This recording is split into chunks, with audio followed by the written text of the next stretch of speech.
Ngayong gabi, ako po si Bea Eka Hernandez. At naman po si Andre Robles. At kami ang Didi Patrol Power.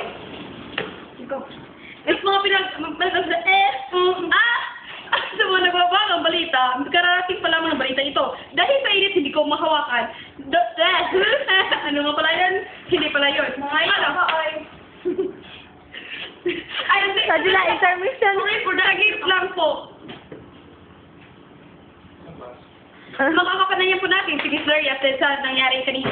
Ano nangyari kanina, Earl? Sa isang bahay, dito sa Cebu City, may dumating na package.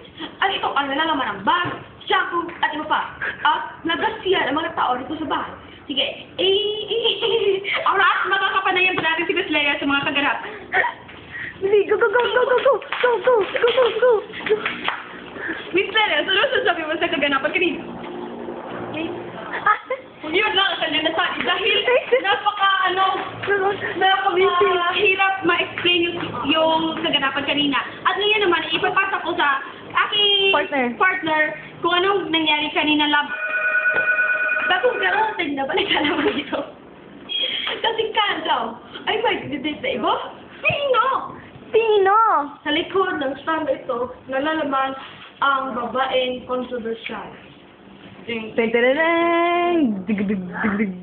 mga dagat o pangalan, Miss A. Sino ba talaga siya? At dito tayo para kapayan namin si mga kapanayan pa natin si Joseph's Problem. At itago natin yan sa pangalang Mr. J. Go, go, go, go, go. Mr. J, ano masasabi mo sa balita? At yun lamang ang kanyang nasabi. No comment siya dahil siya ay no comment. Nasasay kasi siya kasi hindi siya showbiz. At ngayon naman malalaman natin kung paano sumikat ang isang batang child star. Teka muna! Mama! Ano masasabi mo sa nangyari sa nakain ko? Oy! Hindi mo kanina sabi na iisip siya. At ngayon naman po, may dumating naman na balita.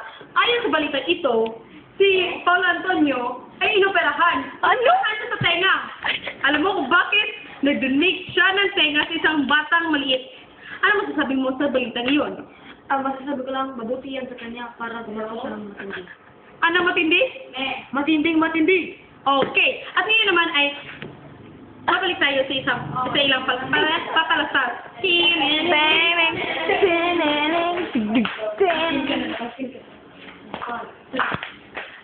Wait. 2, 3, go. Akin ka na lang, bigo-bigo, gramay po ang puso mo. Akin ka na lang. Pag-comment ka na. Ako babalik po ang TV Patrol Baboy. Ito po ang aking kaibigan na si Earl Bercaray. Hello po. Ang parang siya na-overwhelmed sa mga nangyayari, kaya hindi ako makapagsalita. Partner, ano masasabi mo sa mga nakapanayam natin kanina? Sila ay photogenic. At may mga balita na ngayon, ang mga authorities ay ano? Nagbabalato. Ito ang katunayan. Tignan nyo, yung maliit ito. Ngayon, may isang branch na malaki. Ito ang binibigay nila. Isang malaki na quality. Teka muna po. Sorry po sa ilang mga disturbo, pero nandito na po tayo sa... Live tayo. At ngayon ay nandito tayo sa kinatatayuan ni Miss Kitkat Leyes na sumayaw ng fashionista. Siya ang isang batang napaka-talented. Ano ba masasabi niya? Ano sabi mo?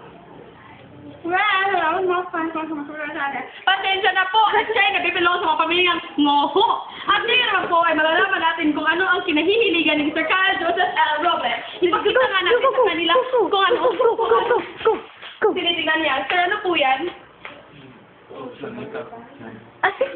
Sorry po, galing sa Cebu, hindi siya marunong mag-Tagalog. At ngayon naman po ay babalik tayo sa ating set.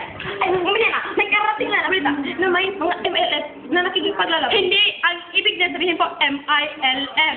O nga, MILF na nakikipaglaban ngayon sa Lanao City.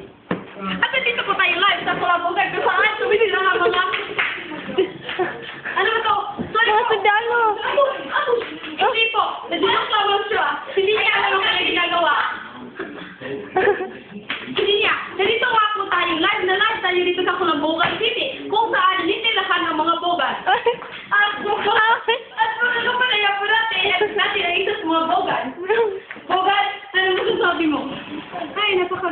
holiday sa Mindanao kasi Dili. Go. Sa mga kapatid natin hindi marunong umintindi, ito po ang kanyang sinasabi. Ay. At yun naman po. At ito po ang TV Patrol Baboy. Thanks. Shiver, shiver, galler, shiver, limb, that. Do the locomotion.